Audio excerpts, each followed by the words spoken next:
Welcome, friends and fans, to another edition of GalaxyCon Live, where we are bringing the convention experience directly to you. And today, we'll be joined by the cast of The Legend of Zelda, Breath of the Wild, and now is the time for all of you in our chat room to begin typing in your questions for them. Immediately after this session, you will have the opportunity to talk to them directly through our private chat options, as well as purchase personalized autographed photos, all of which are available now at GalaxyCon.com. So without further ado, let's bring out today's guests.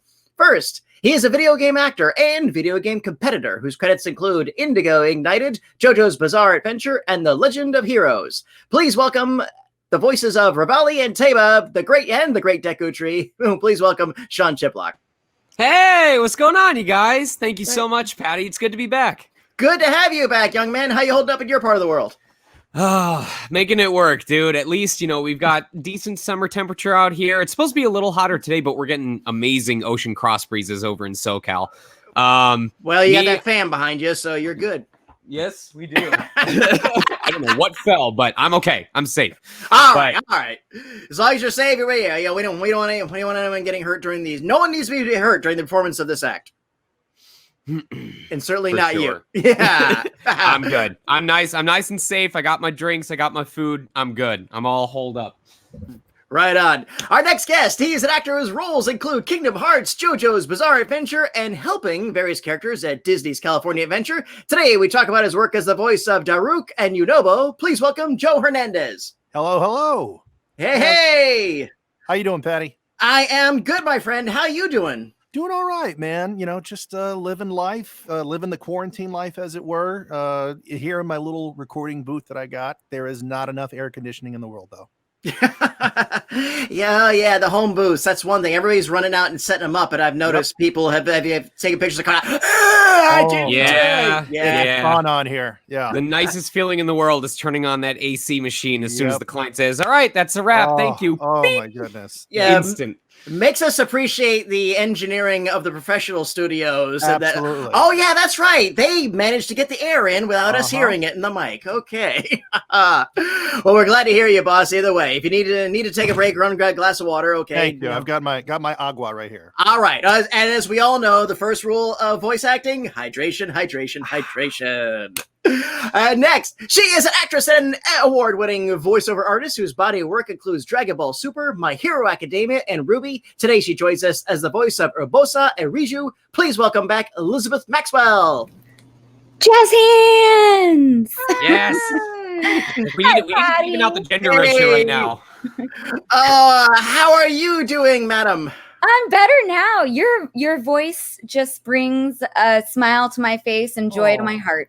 Oh, well, thank you. I want that hairstyle. Like that's fashion. I love it. Me or hers? Yeah. Yes. Elizabeth, you're doing well in your part of the world? Yes, I am. It's a gray, drizzly day here, so I decided to be festive, and I hung up my Gerudo banner, there you go. And I invited my sand seals to join us for those are for so this cute. live stream. So we got Patricia here and an as yet unnamed sand seal. So maybe you guys can help me figure out what to name him. Please. Or her. Bubba. I feel like all the sand seals are female too. Oh. I'll tell you what, let's throw that challenge out to our chat room. People in the chat room, start typing in your suggestions for names of her stuffy. Maybe at the end we'll ask Jude. If you get a really good one, we'll roll them on through there. So, our next guest, he is an actor, writer, and director whose credits include Halo, Hitman, and the Final Fantasy franchise. Today, he joins us as the voice of Prince Sidon and the voice director of this entire English cast. Please welcome Jamie Mortellaro. What up, Jamie? Hello. Good to see my people. It's been too long. Virtual hug to everybody. Absolutely. Oh yeah, virtual hugs. Good to see you. That's the only ones we're getting these days. I know, that's for sure. Dude, good to see you, Patty. Good to hear your voice. Good to see you, boss. How you holding up? Okay, I'm Sean and Joe and I are Southern California. It's getting hot. Living in a world of gratitude and trying to surf this out. Yep. Yeah, indeed. But other than that, everything's good here. All right, awesome. Always glad to hear. And finally, she is an actress, musician, and motion capture performer whose work includes Assassin's Creed, Rainbow Six, and the show Helix. Today, she is here as the voice of Princess Zelda herself. Please welcome back Patricia Summersett. Yay! Hey!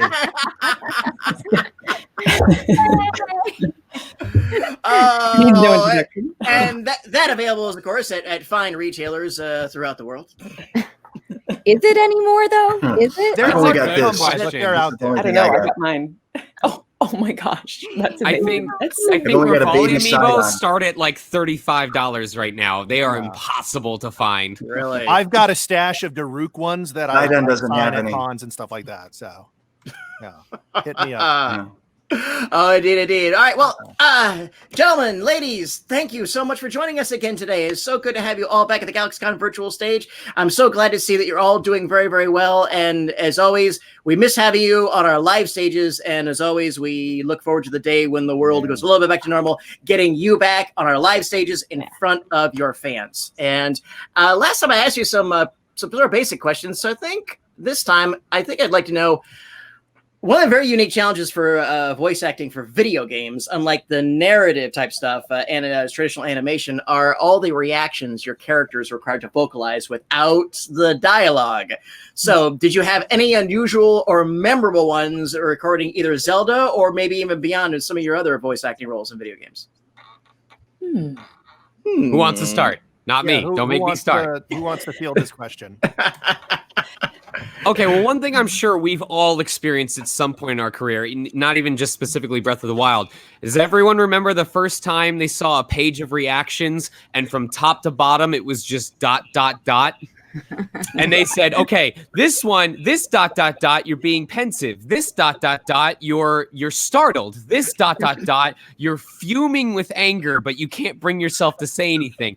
Literally 20 to 30 lines, and each one is like no words. So Try to communicate silence. Yeah. What was that? Try to communicate one of you said silence. Yeah. Yes. Oh. Yes. Oh my! And it's a perfect example that they tell you when they teach you in voiceover. You have to convey all of the emotion and all of the nuance that you would see on a stage performance, but you have to do it through your voice because people can't see you, and in some cases, they're not even going to see your character on screen. So that's a perfect example of being able to convey that emotion and the context of the scene, even when no actual words are spoken, and then do it 20 separate times. Yeah, an additional challenge that we face, especially when you're sometimes bound to the Japanese version of whatever project that you're working on, is you're going off of the timing that the Japanese file or audio is already set to. So a lot of the times you're sort of threading the needle as far as, okay, you've got a half a second. 0.6 seconds, 8 and so you're Patricia knows what I'm talking about, but you're threading the needle sometimes, and so that's just a hurdle of a challenge to try and overcome sometimes. Because it's a video game, is there any leeway to that? Is there any way to expand or protract it as opposed to sometimes yes, oftentimes It depends on the client. That's where there's a teamwork. Depends on the project. That's definitely where there's a teamwork element between you and the director and maybe even the localization editor. If the Japanese reference or whatever reference you're working off is 2 seconds long, but the original line comes out to like 2.5, 3, you might change a word, you might cut out a section, you might rearrange some stuff. But everyone works together to create something that's faithful to the interpretation while also fitting the timestamp deadline that we can't go over. Yeah, I call it the nani conundrum, where in Japan everything can be nani, and to us, excuse me, what, huh, who, yeah. There's we've had so many. I'm going to respond like that from now on. When I'm Sometimes it depends on the project too. Some of the projects are a little. Oh, go ahead, sorry. Oh, good. You're the director. You go ahead. Like a delay. I don't want to interrupt you. No. It depends on the project. Sometimes the animation is already finished. So like the guys are saying, you have to thread that needle, and sometimes we'll have a leeway of maybe 5 frames shorter, 5 frames longer. And then sometimes, believe it or not, you're trying to match the WAV file, especially when you're doing long scenes, and sometimes whether it's Japanese, Korean, or any other language, sometimes the phrase might be a little longer or shorter. Where does the beat fall naturally? So you might have to add a word or two here or there. And then sometimes you get in a situation where, which is really great, where the animation, mouth animation, lip flaps aren't completed yet. So you have a little more leeway because they're going to finish them later. So sometimes that's a wonderful time. Just play my characters. They're birds. Their beaks are open or closed. There's no human mouth shapes to worry about. You also walk a fine line between, as I've heard some in the industry call it, sex, poop, or war. Because the efforts, yes. When you're making non-verbal sounds, a lot of times there's not a lot of difference between those type of sounds. So I've definitely been doing battle noises, and then the director will be like, maybe a little less toilet on that one. That's actually very nice. Like, I've had funny. some people say like, "Oh, you sound constipated." Like, come on. Like, so it's pooping, shooting, or rendezvousing. yeah. Ooh. I like the rhyming in that. There's a slightly more adult version, but I don't think we can say it here. You can say whatever you want. That's okay. Think of the children. It's always interesting when I you're am telling an thinking of actor the that children. you have it's always ahead, interesting Jamie. when you have an actor come in and then you have all these efforts coming up, and then you say, all right, so we've done all the dialogue and now we have a lot of efforts coming up. Yeah. And you see their face drop. So you have to do each time. I have to thicken my skin because I know I'm going to have to say it 6 times a day, for weeks in a row. Tell people there are a lot of efforts. But you need them. Yeah. Oh, absolutely. I remember that was what really caught. Kevin when he was doing the original Batman Arkham game. Was he was so used to going in doing an episode for over 2 days. Of course. And Kevin, he's Kevin Conroy. He can nail it on that one too. Yeah. He just loves to say, it took me 9 months, 5 sessions a day, or five sessions a week get it done. And when he got to the efforts, he was like, I was confounded. So yeah, efforts are absolutely the way too. Yeah. So how long were each of you were recording Zelda? Jamie, you don't count. You were there the whole time. In my case, since I was voicing 3 characters, there were definitely, I don't know how it compared to everyone else's lines, but we obviously would have to separate sessions depending on the character, or we'd have to have definite divides between when we did character A and character B. I want to say overall, maybe about 4 sessions ranging between 2 to 4 hours each, which makes sense when you think about it, because Great Deku Tree only had maybe 2 major cutscenes, and then Teba was there for 1 section of the game, and Revali was basically only viewed in flashbacks. So in the grand scheme of the game, they didn't show up all that often. Yeah, I think I was about 3 sessions too. I think it was right. Yeah, 3 or 4, something like that. I remember there was one day specifically, the last day that we did, Jamie. It was all the efforts. Like one day, and I just distinctly remember that. Yeah, the efforts. I think the number of efforts outpaced the number of actual lines at the end of the day. Possibly. A video game that wouldn't surprise me at all. Ask anybody who's ever do a full blown fighting game like a Mortal Kombat or a Street Fighter or something. I can't. Yeah, you have maybe 20 storylines and 200 effort lines for games like those. Yeah. Oh man. Let me ask you this much. Patricia, I can't hear you. Oh, you can't? Oh, crap. Oh, you're a little soft, but I can hear you. Oh, Yeah, super soft. Oh, can you hear me now? That's Yes. much better. Okay, Yeah. I had adjusted because it was anyway. My bad. Anyway. That makes a lot more sense. I think I've done like 9 or 10 sessions. I believe. Does that sound right, Jamie? Yeah. Something like that. I think so. Yeah, and we recorded over just, a stint of several months. Several months, probably 6 months, I'd say. Yeah, something like that. Yeah, it was wonderful. I have some such great pictures of all you guys in the booth one day I'd hope that I'm able to release those. Those are great. Remember, I paid you to never release those to the public. Don't forget our contract. I'll never forget Sean's face when he first saw Revali, that face, and I got the photo of the first time you saw the image of him. It's Wait, great. did It's you great. actually take a photo of that? Oh, Yeah, no. yeah. Oh, no. I've got a great picture with Elizabeth. Like we're like, yay, in the booth, like when we met finally. And All right. obviously How those many things- viewers do we have right now? I want to set a milestone. I don't know. If Jude or if our producers could pass that information off in the private chat, I'll let you know. If we break 500, Jamie, you got to release the photos, release the pics, release the Snyder cut, Jamie. Yeah, right. I'll tell you what. We bring you back all for round 3. Hopefully in a few weeks. We'll make that the goal. How's that? All right. Love it. Crowdfund it. So, what's been the craziest effort that you've done in your careers that you can recall? Either it can be related to Zelda or it can be beyond Zelda. Just something you saw on paper, like you're kidding, right? Oh man, that's a good question. I took a class with PCB before everything went to hell with the pandemic and all that stuff. And when you go into the booth, one of the things that they, again, just kind of goofing off, we had an entire day of efforts, and the rest of the class has to come up with an effort of how you will die.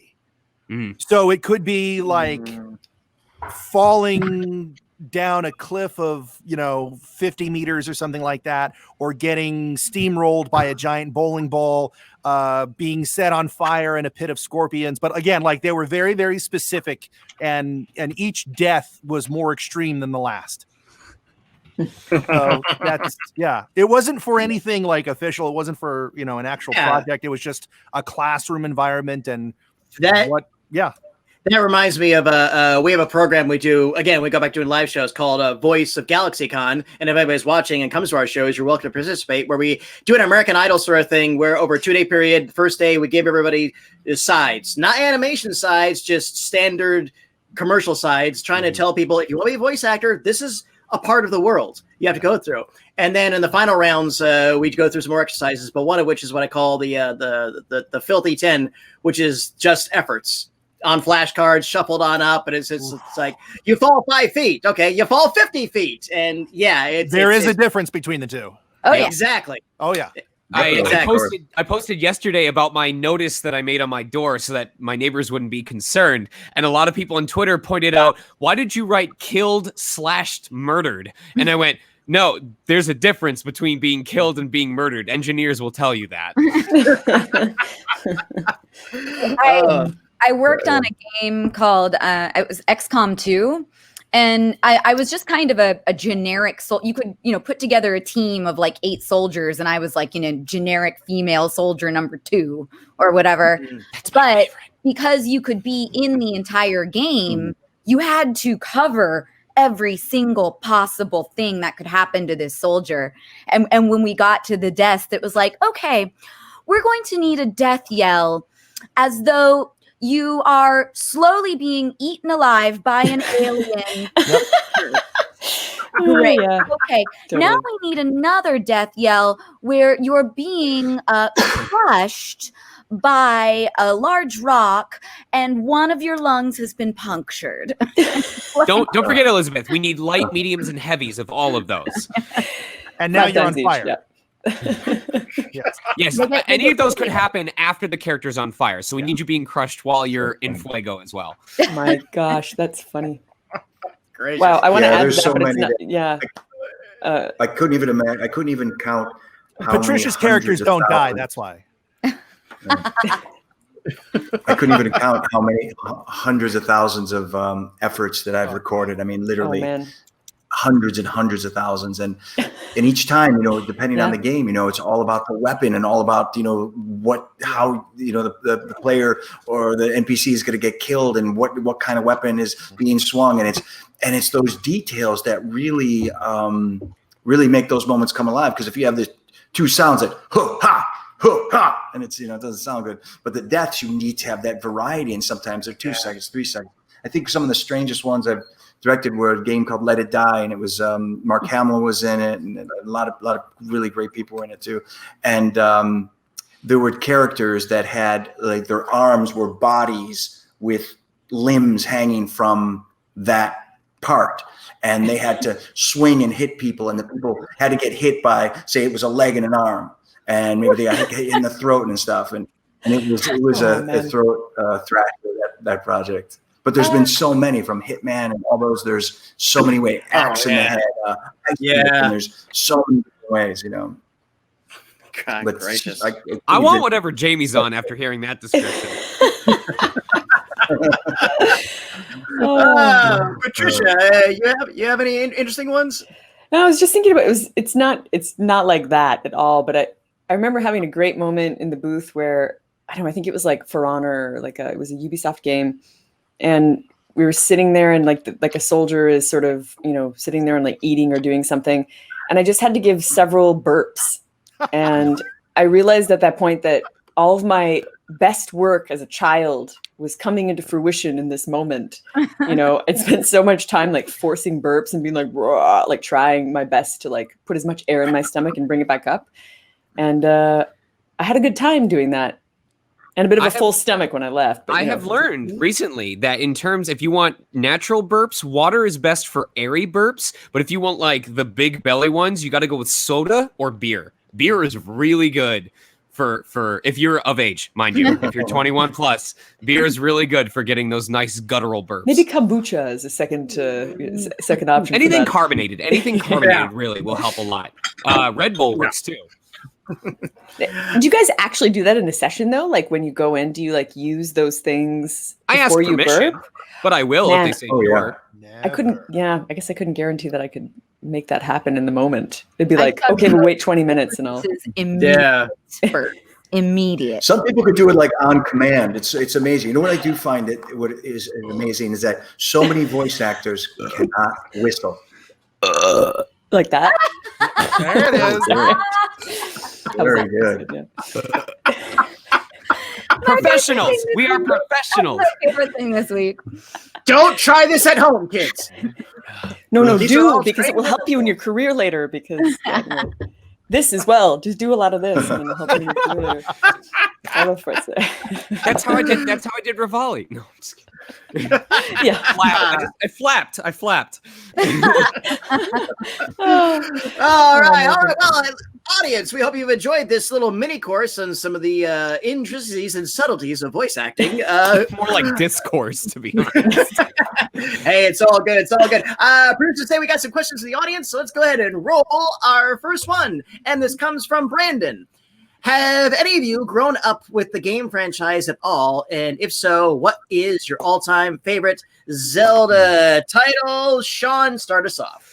Okay, so I have a mini story, and I'm going to make this quick. But my favorite of all time is The Legend of Zelda Link's Awakening for Game Boy Color, because I got stuck in this one puzzle room where you had to beat a set of enemies in a very specific order, and my dumb young brain couldn't figure it out. So I asked the regional manager of an Art Van furniture store that my parents were shopping at for help. And bless his heart, he calls his daughter, who's 5 states away attending college, because he figured my younger daughter might know more about these video games than I do. He called her. She wasn't able to help, but bless him. If he's still around, let me know, dude. I will buy a mattress for someone who's like shopping at your store if it's still in business.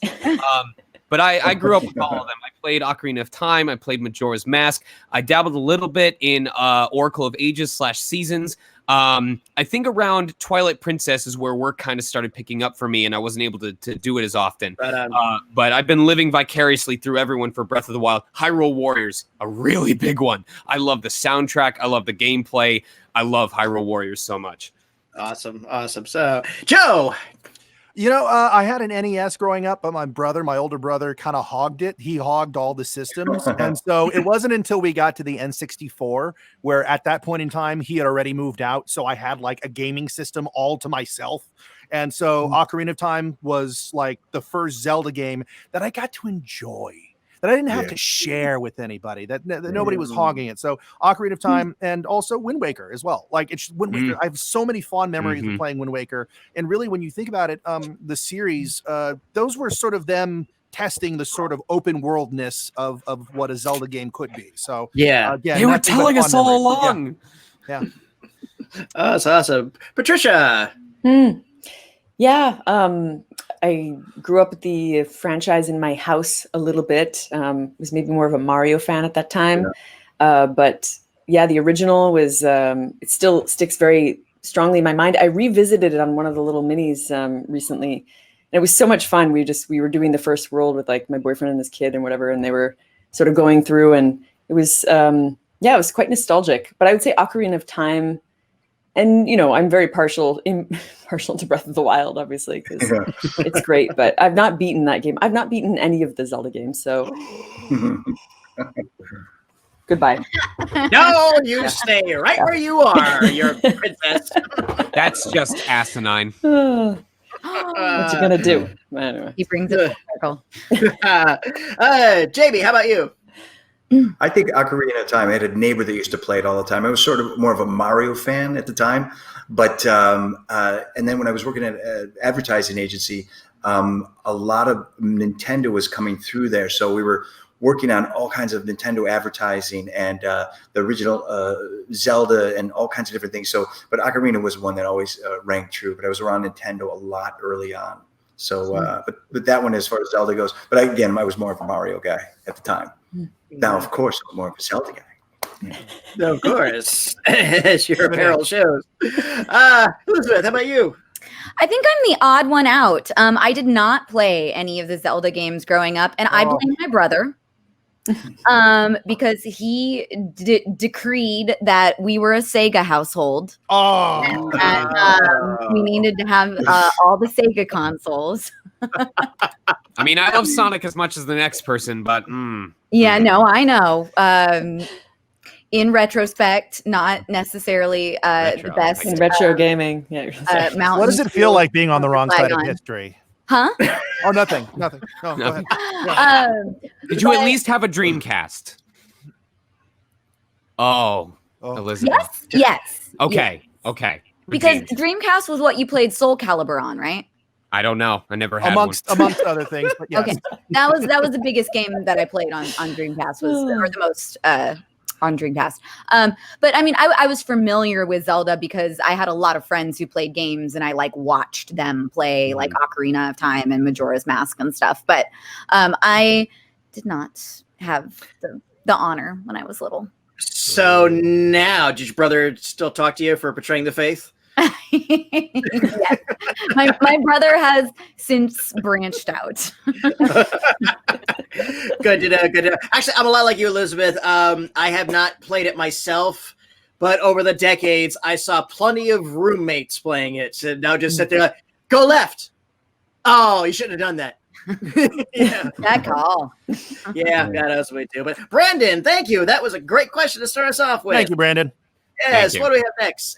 Just a Zelda fan. Okay. How did you guys find your voice? Were you given specific instructions, or did you have a lot of free reign? Joe, start us off on that one. It was a very collaborative effort, and Jamie knows this because when I went into audition, and mind you, during the initial audition, Daruk wasn't Daruk. I believe he was labeled Hannibal. And there was nothing that was, no mention of Hyrule or Zelda or Link or, you had no idea. So all I knew it was a generic kind of a fantasy game from Nintendo, which could have been easily like a Fire Emblem game or something like that. And Jamie sort of painted this picture of this character, this big, bolsterous, larger than life kind of barbarian. And I think, Jamie, you used Gimli from Lord of the Rings as a reference. Just this big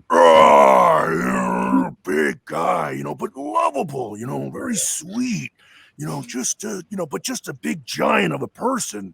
And again, I was thinking like a barbarian kind of a guy. And I had no idea, we'd be going to Goron territory. But and so it's this process where you're constantly sort of just refining it. And then you get visuals and you start seeing the cutscenes and, it just allows for more specificity as far as what you were able to create. Very good. Very good. Well, that's anyone else? I could pitch in. I just was like, mine's extensive because I got 3 characters. Anyone else? Jamie? Patricia, let's go in the order we have it set up. So Patricia, take us away. All right. You got a little clockwise order there. Yeah. So by the time that's an interesting process because the voice is always sort of layered in as you go, as Joe was saying. But the auditions, we did not know what we were auditioning for. It was a bleached script. So I sort of was going from like archetypes in a way, with that particular one, and was thinking, I don't always get cast as these things because my voice is really low. So I worked a lot to sort of put it in a place that was a bit fragile and in between places, but I did want her to be regal and whatever the specs had said, it sort of moved around a little bit from what I saw. It was like kind of ageless, but around 17 or 20 or something like that. So mature, but coming of age, a lot of pressure on her. So mature before her time, like that, like those sorts of things I was thinking of when I was doing the audition. And I'd schooled in London. I did my master's of classical acting in London. And so I was using a bit of what I'd learned in London from that, for the audition as well. And then from there and the callback, where we sort of got directed to sort of expand and try different things within the sort of offerings that we brought. I don't know. By the time I found out what it was, I was like, oh my gosh, like, do you want me to try to learn Hylian? Like, I was, looking up the Hyrule Historia and trying to do all the background work afterward, I was just completely shocked when I watched found out the 1990s cartoon, right? Excuse me, like I did, of course I did. Who hasn't? Just kidding. But yeah, I when I had the time, I looked into the background work for myself and to sort of support. But you got to go with what's on the script, and you've got to go with what you've already given, which has been approved to work from. So, and then from there you layer it, and then obviously like Jamie's amazing direction, layering in and bringing life to each of the moments and providing context to keep developing as you go in a safe manner and where you can try stuff. So, it's that layering process, especially with this, where it took place over several months. And you a lot of the stuff was approved before you even realized what you were auditioning for, which is maybe a good thing, because if I'd known before, I might have completely freaked out and tried. I don't even know what I would have tried, but yeah. And to our audience, if you want to hear the stories of how they got onto this, go to GalaxyCon's YouTube page, because the session we did one of these about several weeks ago, and that story is on there, and it's definitely fun to check out. So, Jamie, you're next. The director loved my performance, I got to tell you. Really? Wow. Some people said you had kind of an inside track with them. Is that true? Would you like to dispel those rumors, please? It's amazing. Every person that came in on that, in this room, and then of course we have Bill, Amelia, and Andy that aren't here. But each person, it was a special journey for me with each one of them. And here, going from auditions, knowing that I'm going to be revealing what this project is, and how important this is going to be to Nintendo and to the fans out there. Each time it's so much fun to reveal that. And what you find when you're developing a character, you're something what Patricia was talking about, you're sort of bracketing things. You're sort of going, this is what the auditions sound like. And then when you're in the room and you're actually doing dialogue to picture, or you start to feel something that might be different. Then you hit something, you go, there it is. That's the moment.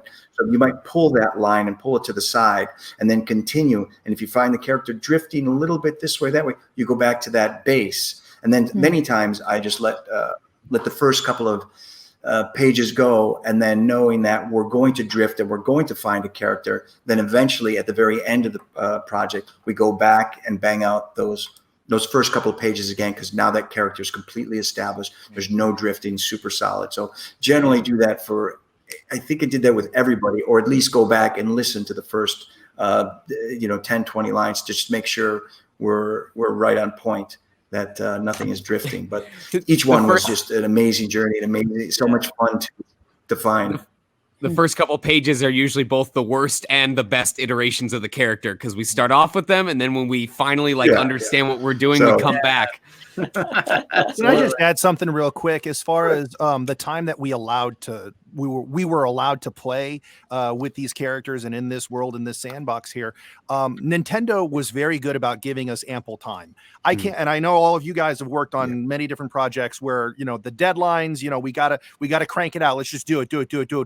Nintendo gave us so much breathing room with respects to the amount of time that we had to explore these characters and you know, just whittle down and sharpen our tools and really get this thing down. So that's a testament again to Jamie and Nintendo and everybody sort of on the behind the scenes element of everything.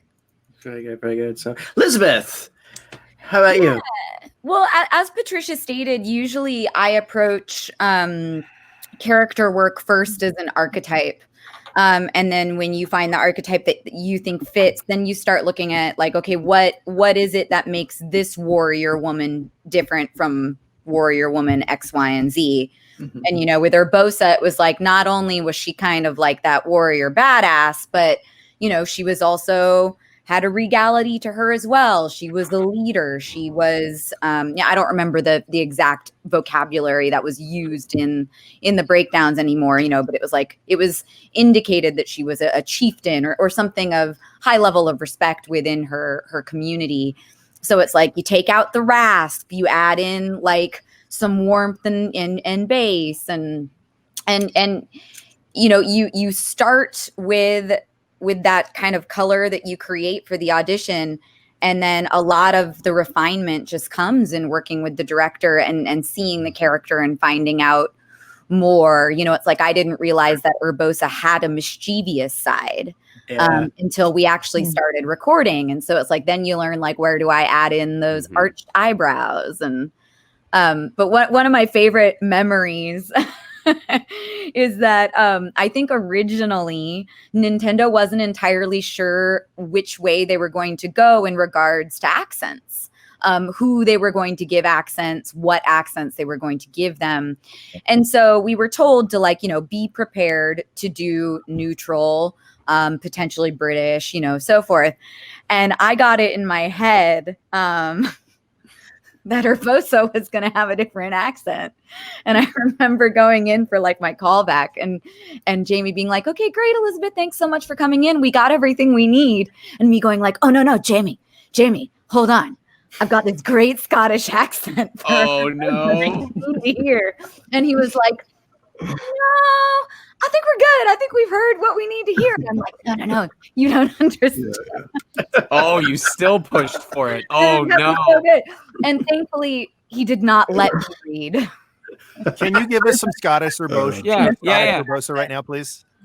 Because maybe I would not have gotten it if he had. But, yeah, I was convinced. No, you already had it. You already had it. You know. Well, I appreciate that. All right. Well, some of your castmates here just challenged. They want to hear a little Scottish Urbosa. Please. Oh, I remember there was a line where she was talking to Link and she was like, oh, you don't understand. Every time she sees that sword strapped across your back. Bravo. Come on. Give it. Yeah. Come on. You know. Round of applause.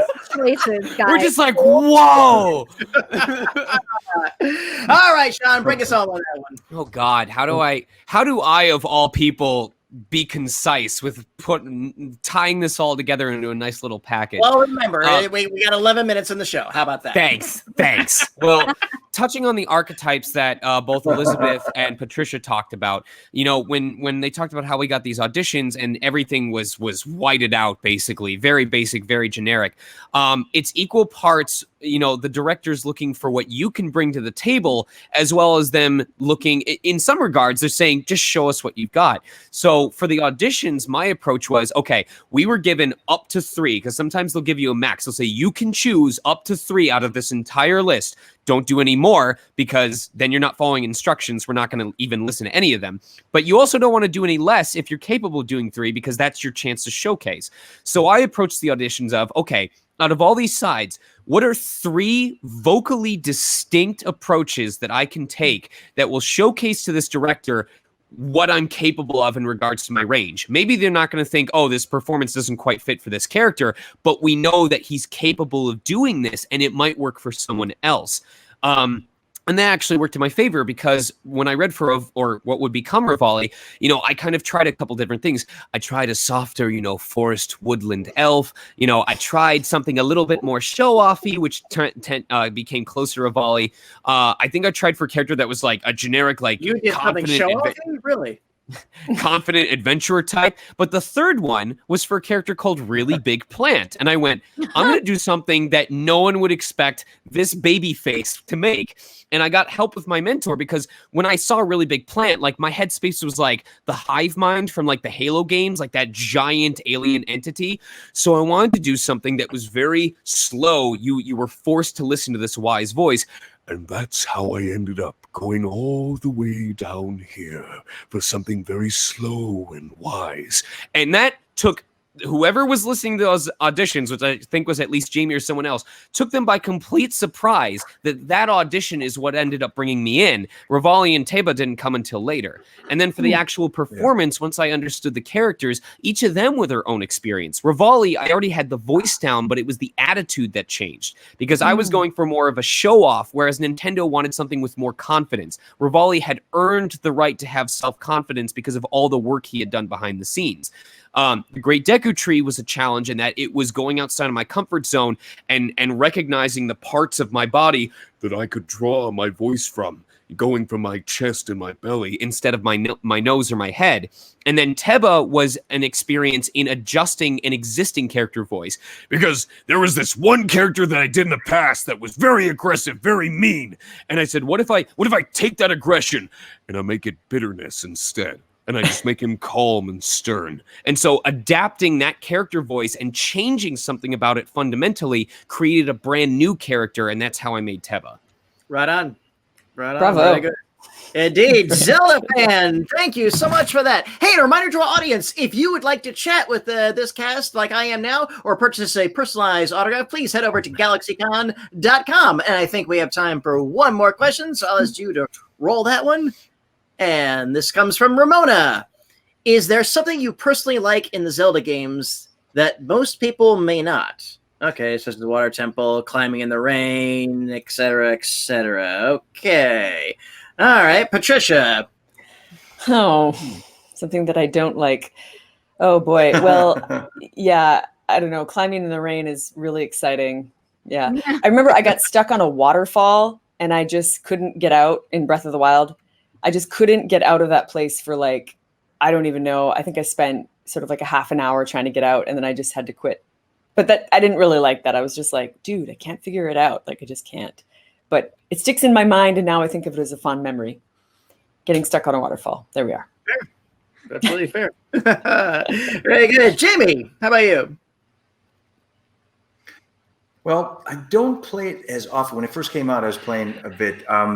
I kind of like just sometimes going in the fields and not accomplishing anything and just being peaceful and listening to the music and just kind of going out there and just picking up different things and just exploring behind a rock, something that you have no idea that was actually something usable, that they actually Nintendo went so far beyond, what I ever imagined they were going to do when you have this giant open world like that. So I kind of like just cruising around, and once in a while I'll do a task or something, but it's just really relaxing for me. Oh, nice. How about you, Elizabeth? Well, this isn't exactly an answer to that exact question, but I always have like the most conflicting emotions whenever the blood moon rises, because I find it very anxiety inducing. But at the same token, so it's like I have a simultaneous anxiety And then at the same time, my brain is like, oh, Patricia. Because I love your voice and I love your voice as Zelda. And so it's like anxiety, anxiety, Excellent. All right, Sean, what you got? Well, I have one that I don't think counts as a Zelda game and one that does. One, I unironically love the voices in the CDI games because I just enjoy... Voice acting is about commitment. It's about committing to a character, regardless of how silly it is. So whenever I listen and I listen to that line where it's like, great, I'll grab my stuff. Like, that's someone who is willing to stand there and say that with conviction, with actual happiness and determination. I would rather listen to that than, great, I'll grab my stuff. There's a world of difference in that. And so like being able to identify those mannerisms and those characteristics can really help. Like even just playing around with those voices, imitating those characters, you may discover something about yourself and your vocal skill set that you didn't know about before. But to name one that I guess is canonically recognized as a Zelda game, the cafe side quest in Majora's Mask, that 3-day long side quest where you had to help the young kid basically get together with the love of his life and then help them, unionize in marriage right before the moon crushes and destroys everything, but not really because you bring time back. I know a lot of people were really annoyed about how that took place over multiple days and you had to do all these different steps. And if you messed up one step, you had to go back to day one and do it all from the start. But it's something that I came to appreciate as I got older and found my own love of my life, which is this experience of seeing someone who is so enraptured, so dedicated to someone that means something to them, that the threat of a world-ending, cataclysm isn't enough to distract them from what matters most to them. And in a weird way, like COVID-19 going on kind of reaffirms that for me. I'm deathly afraid of what might happen if I catch this disease, but instead of being worried the whole time about the risk of this, I'm practicing social distancing, mind you, but instead of that always plaguing my brain, most of my thoughts are about, I can't wait until my wife gets home. I'm so excited to tell her about my day or decide what dinner we're going to get. Just that love and that affection overpowering the dangers and the suffering of the world at times, especially when it matters most. And I came to really appreciate that. Oh my God. Majora's Mask is COVID-19. Is the pandemic. Beautiful. I'm never going to forget that. I'm lucky in your honor, Sean. The Deku kid was practicing social distancing before any of us. Mm-hmm. He did nothing wrong. Yeah. Oh, wow. Okay, cool. So what is it? Joe. Yeah, Joe. Joe. What is it that I like that most other Zelda fans don't? Spirit Tracks? Spirit Tracks. Spirit Tracks. Just the whole game? The whole game. I liked Spirit Tracks. I don't know why it gets a lot of hate online. And believe me, I go online and I see it's usually at the bottom end of everybody's favorite Zelda game and stuff. I was like, I liked it. It was fun. It was a good game. And why are you guys crapping on it? It was good. I enjoyed it. I had a good time. I only know of Spirit Tracks because of the music that's in Smash Brothers, and I like the Spirit Tracks music that's in Smash Brothers. I like so Spirit Tracks. It's valid in my book. If liking Spirit Tracks is wrong, I don't want to be right. And that's a good place. Ramona, thank you for that question. And GalaxyCon, this has been the cast of Legend of Zelda Breath of the Wild, and that was my time, but it does not have to be yours. If you'd like to chat with these guests or purchase a personalized autograph, please head over to GalaxyCon.com. And while you're there, be sure to check out our schedule of upcoming events like this one. Panelists, any final words before we go? Jamie, your merch is water. I was like, okay, she's got her stuffed animals. I've got my plushes. You've got your amiibo. Jamie's like, water. Where's yours, Joe? What's yours? I've got one that was fan made. That's all I've got. Yeah. They don't make any, no twice for him. Oh my God, that's so cute. Oh, that's adorable. Yeah, my guy. I love it. Celebrate your passion. Joe just opens up his closet door and 200 Daruk amiibos fall out. He's like, wait. Do we have 2 minutes? Can I go Yes. Okay, yes, do it. Yes, Recreate Joe, the meme. We have 2 minutes? Is that what's happening? He's asking if we had time for him to go grab his collection. I think he's gonna come in with like, why can't I hold all of these Daruk amiibos? Oh no! Oh!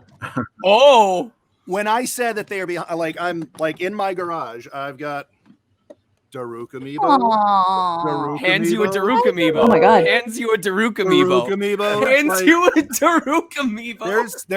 there's a lot in here, guys. Nice. Yeah, please. Those are going to make some fine gifts. Great. I have a feeling they're going to go to some good. So anybody else have anything coming up on the horizon they'd like to share with us, or any existing projects you'd like to share with our audience? If I'm allowed to talk I about wish it, I could tell you about things. it's on my everything Twitter. under NDA.